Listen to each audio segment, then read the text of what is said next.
Cada año, millones de turistas visitan el castillo de Osaka en Japón. Pasean por esos inmensos jardines, admiran la majestuosa torre principal y, bueno, toman fotografías de lo que parece ser el pináculo del Japón feudal. Sí, la postal perfecta. Exacto. Pero se marchan sin saber dos cosas fundamentales. La primera es que ese edificio de aspecto milenario es en realidad una estructura de hormigón armado más joven que la Torre Eiffel. ¡Qué barbaridad! Eso arruina la fantasía de más de uno. Ya te digo. Y la segunda cosa, que es mucho más oscura, es que bajo sus pies yace literalmente la escena de un crimen a escala geológica. Claro, es que esa es la gran ilusión de los monumentos históricos. O sea, nos ofrecen la tranquilidad mental de pensar que la historia es un relato lineal y transparente. Como si lo que vemos es lo que siempre ha estado ahí. Eso es, una postal inalterable en 3 dimensiones. Pero la realidad urbana suele parecerse más a un enorme encubrimiento. Hablamos de identidades robadas y estructuras sepultadas con intenciones muy, muy concretas. Totalmente de acuerdo. Pues bienvenidos a este análisis a fondo. Hoy tenemos sobre la mesa un exhaustivo informe de investigación académica sobre la historia del castillo de Osaka. Una historia fascinante, por cierto. Muchísimo. Y la misión de hoy va mucho más allá de la típica narrativa de una audioguía turística.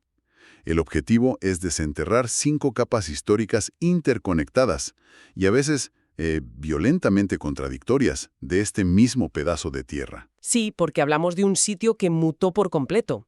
Pasó de ser una teocracia autónoma invencible a un símbolo de poder absolutista. Y la cosa no acaba ahí. Luego se transformó en una monstruosa fábrica de armas químicas para acabar, fíjate, como el parque ciudadano que conocemos hoy. Es un recorrido que cambia por completo la concepción del espacio. Yo creo que quien visite la zona después de conocer esta estratificación dejará de mirar hacia arriba. Empezará a mirar al suelo. Exacto, a buscar las innumerables joyas ocultas y cicatrices históricas que, bueno, el 99% de los transeúntes pasan por alto. Vale, vamos a desgranar esto. Para comprender la magnitud del castillo, primero hay que borrar de la mente la imagen del castillo. Empezamos desde cero. Eso es. Retrocedamos a la década de 1570. Antes de que el famoso señor de la guerra, Toyotomi Hideyoshi, pusiera una sola piedra militar, esta tierra albergaba algo radicalmente distinto: el Ishiyama Honganji. El cuartel general de la secta budista Jodo Shinshu. Justo. Y la clave de todo esto es la geografía. A ver, en aquella época, Osaka era básicamente una inmensa llanura pantanosa y fangosa. Un terreno complicadísimo. Totalmente. Y este lugar en particular, la meseta de Uemachi, era la única elevación de tierra firme y sólida en kilómetros a la redonda. Y claro, esa elevación dictaba el control económico y militar de toda la región de Kansai. Quien dominaba esa meseta controlaba el tráfico del río Yodo al norte y el acceso a la bahía al sur. Una posición estratégica perfecta. Inmejorable. Los monjes de esta secta no eligieron el lugar por sus vistas para meditar, precisamente. Construyeron una ciudad-templo, lo que llaman un Teranai-machi, que funcionaba como un centro de comercio fortificado. O sea, tenían su propio sistema judicial, recaudaban sus propios impuestos y albergaban a miles de creyentes armados. Una ciudad-estado en toda regla. Leyendo los documentos, la imagen mental que se me forma es la de una especie de Vaticano fuertemente militarizado. Es una analogía muy buena, sí. Era una república religiosa independiente que desafiaba el monopolio de la violencia del Estado en un Japón que estaba sumido en guerras civiles. Y ahí es donde entra Oda Nobunaga. El líder que intentaba unificar el país se encontró con esta ciudad-estado rebelde atrincherada en el cuello de botella comercial más importante de su territorio.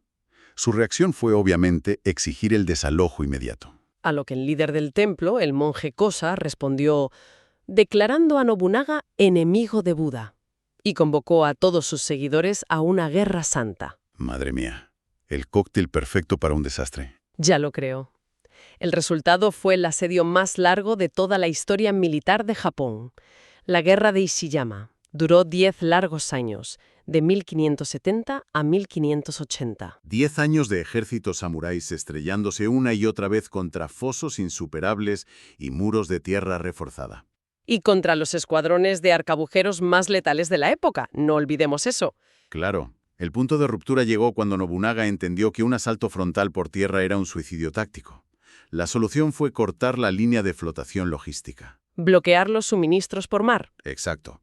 Y para eso Nobunaga desplegó una innovación tecnológica brutal, los tekusen. Ah, los barcos acorazados. Sí, enormes barcos recubiertos con gruesas placas de hierro.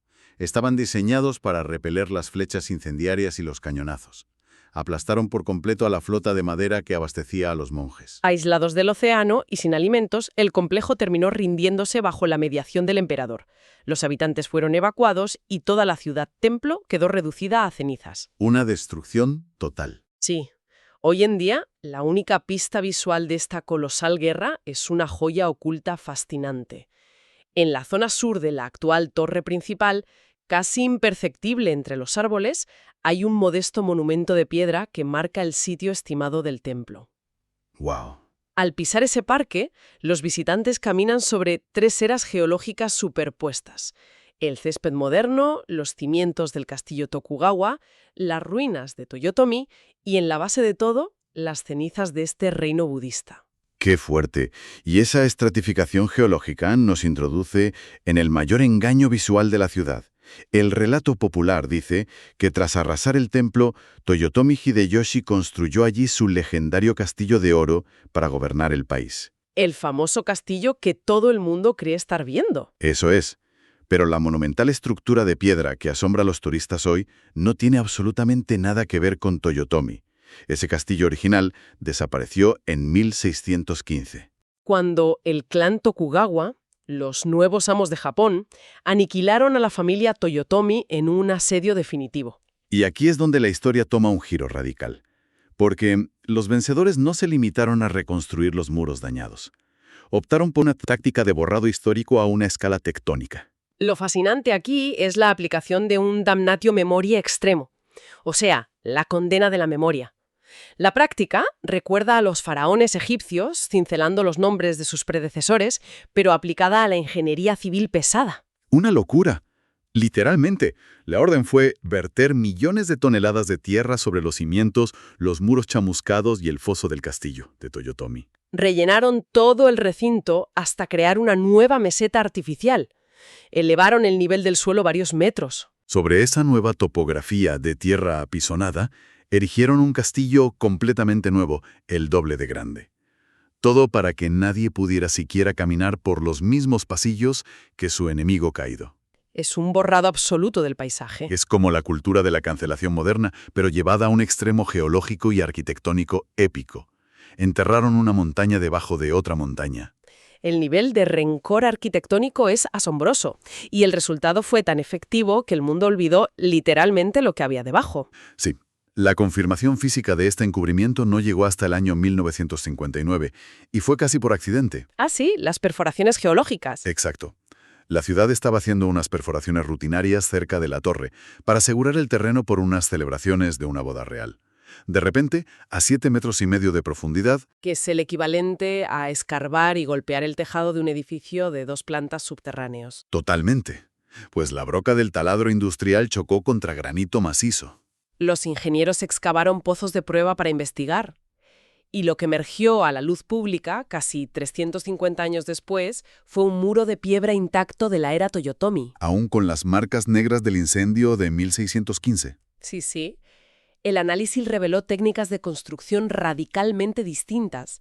El estrato superior de los Tokugawa tenía bloques cortados con una precisión casi perfecta. Mientras que el muro subterráneo estaba compuesto por piedras sin tallar encajadas en su forma natural. Para quienes busquen pruebas físicas hoy, hay otra joya oculta espectacular. Las marcas del suelo. Eso es, en la plaza pavimentada, justo frente a la entrada de la torre actual, hay unas marcas sutiles trazadas en el suelo.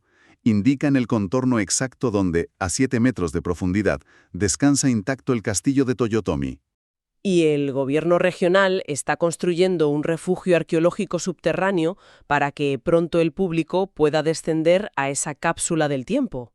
¡Qué pasada! Pero claro, levantar semejante mole de piedra sobre un relieve artificial plantea un problema logístico colosal. Ya te digo, financiar la extracción, transporte y colocación de millones de toneladas de roca exigiría vaciar las arcas de cualquier gobierno, incluso del shogunato. Aquí es donde la cosa se pone realmente interesante, porque para evitar la bancarrota, los Tokugawa implementaron un sistema llamado Tenkabushin. Que, lejos de ser una simple obra pública, es una estrategia de asfixia económica brillante. Maquiavélica, diría yo. El shogunato no pagó la construcción. Obligó a 64 señores feudales rivales, los daimios de las provincias occidentales, a asumir todos los costes. Muchos de los cuales habían luchado contra Tokugawa apenas unos años antes. Tuvieron que proporcionar la mano de obra, fletar barcos y pagar los materiales. Era un chantaje maestro.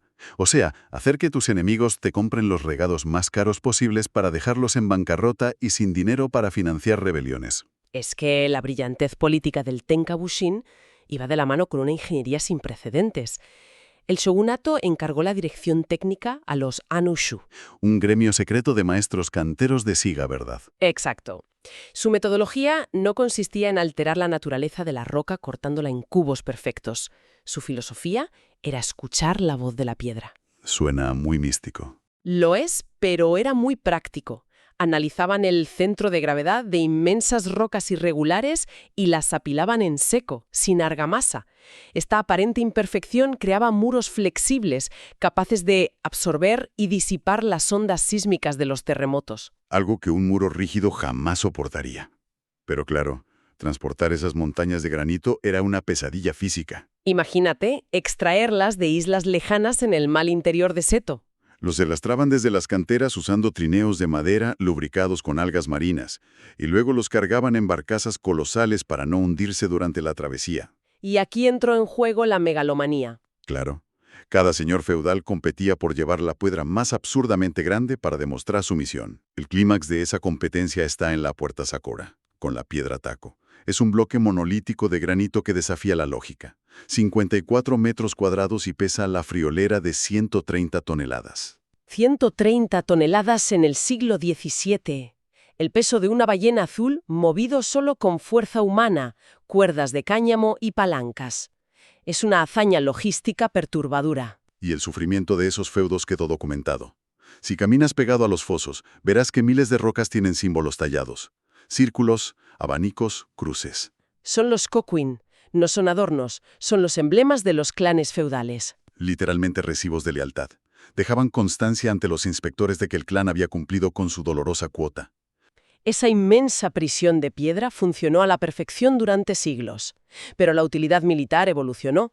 En 1868 el sistema samurái colapsa con la restauración Meiji. Y el castillo no se convirtió en una ruina romántica, no. Para nada. El nuevo gobierno industrial vio esos muros impenetrables y los fosos, y en 1870 lo transformaron en el Arsenal de Oriente. Las mismas defensas ciclópeas diseñadas para mantener a los ejércitos fuera demostraron ser ideales para mantener a los espías a raya y contener posibles explosiones. La disonancia cognitiva es brutal. Totalmente. Solemos romantizar los castillos japoneses con cerezos, katanas y contemplación silenciosa, y en su lugar el recinto se llenó de vías de tren, hornos de fundición y chimeneas enormes escupiendo humo negro. Se convirtió en una de las fábricas de armamento y químicos más grandes de Asia. Empleaba a 60.000 personas. Una ciudad industrial metida a presión en un corsé feudal. ¿Y si conectamos esto con el panorama general? Ah, claro, el subproducto político. Las duras condiciones convirtieron al castillo en el epicentro del movimiento obrero de Osaka. Donde antes cargaba la caballería samurái, hubo huelgas masivas en 1919 y 1931. Decenas de miles exigiendo derechos laborales. Pero el fin de esa era industrial llegó desde el cielo. El 14 de agosto de 1945, un día antes de la rendición de Japón, Flotas de bombarderos B-29 fijaron el arsenal como objetivo. Aniquilaron el 90% del complejo en un infierno de hierros retorcidos. hoy la naturaleza lo oculta, pero hay restos esparcidos si sabes mirar. Junto al foso norte sobrevive el antiguo laboratorio de análisis químico de 1919, un edificio de ladrillo rojo. Y la antigua puerta de carga de agua, la Hoist Gate. Y fíjate, más inquietante aún son esos enormes y grotescos bloques de hierro fundido tirados en los senderos. Sí, son los restos literales de las calderas de la fábrica que se derritieron por las bombas y se solidificaron allí mismo. Una locura. Y no olvidemos el edificio Miraisa, a pocos pasos de la torre. Su arquitectura imita un castillo europeo, contrastando bruscamente. Fue el cuartel general de la 4ª División del Ejército Imperial. Y hoy, irónicamente, los turistas pasean comprando recuerdos y cenando en restaurantes de lujo ahí dentro. sin saber las decisiones militares que se tomaron en esas habitaciones. Ahora, todo esto plantea una gran paradoja. Si los bombardeos destruyeron el complejo casi por completo, ¿por qué la gran torre central sigue en pie hoy? Porque la torre tiene una historia paralela preciosa. En 1931, en plena Gran Depresión, el alcalde Hajime Seki impulsó una idea audaz. Expropiar el núcleo del castillo a los militares para hacer un parque ciudadano. Quería reconstruir la torre como símbolo de esperanza, pero sin presupuesto público. Y apeló directamente a la población. Fue un milagro económico. Los ciudadanos de Osaka, desde magnates hasta niños con sus céntimos, recaudaron 1,5 millones de yenes en 6 meses. Al cambio actual, más de 60 millones de yenes. Tela. Y con ese dinero construyeron la primera torre de castillo de hormigón armado de Japón, con ascensores. Descartaron la madera por ser inflamable. Y el diseño exterior fue un intento arquitectónico de reconciliación histórica muy polémico. Sí, pintaron la base de blanco al estilo Tokugawa y el último piso de negro y dorado al estilo Toyotomi. Entonces, ¿qué significa todo esto? Es una ironía del destino poética. Unas defensas concebidas para aplastar a los campesinos terminaron albergando una torre pagada moneda a moneda por esos mismos ciudadanos, puramente para su disfrute. Y el hormigón armado le permitió sobrevivir a las bombas del 45. Lo más asombroso es su resistencia temporal. A menudo la descartan por ser una falsa réplica. Pero lleva 94 años dominando el paisaje. Ha superado con creces la vida del castillo de Toyotomi, que duró 32 años, y la del de Tokugawa, que ardió a los 36. O sea, lo reconstruido se ha convertido en la estructura más permanente de la historia del sitio. Al final, el castillo de Osaka funciona como un inmenso palincesto urbano. Un pergamino reescrito varias veces. La tierra, las rocas y el acero relatan un ciclo de élites intentando borrar compulsivamente el pasado y ciudadanos empeñados en reclamarlo. La memoria geológica es obstinada. Es una lección vital. La próxima vez que visitemos un monumento, no debemos quedarnos con lo que está a la altura de los ojos en un cartel. Hay que mirar al suelo, buscar las marcas en las piedras olvidadas, entender los encubrimientos. Y esto nos deja con un interrogante fascinante para cerrar. Hemos recorrido 5 capas tectónicas creadas por diferentes sociedades, cada una sepultando a la anterior. Para imponer su propio relato. Exacto. Pues imaginemos que el ciclo continúa. Si dentro de 500 años una futura civilización decida verter millones de toneladas de tierra sobre el castillo actual y añade una 6ª capa geológica. ¡Qué locura pensarlo! Cuando sus arqueólogos excaven y perforen nuestra capa, dominada por hormigón, vías de tren oxidadas y ascensores del siglo XX, ¿qué tipo de restos físicos encontrarían? ¿Y qué conclusiones sacarían sobre los valores de nuestra civilización? Es para reflexionar, desde luego. Con este pensamiento terminamos nuestro análisis a fondo. Muchísimas gracias por acompañarnos a escarbar en las profundidades de la historia urbana. Nos vemos en la próxima inmersión.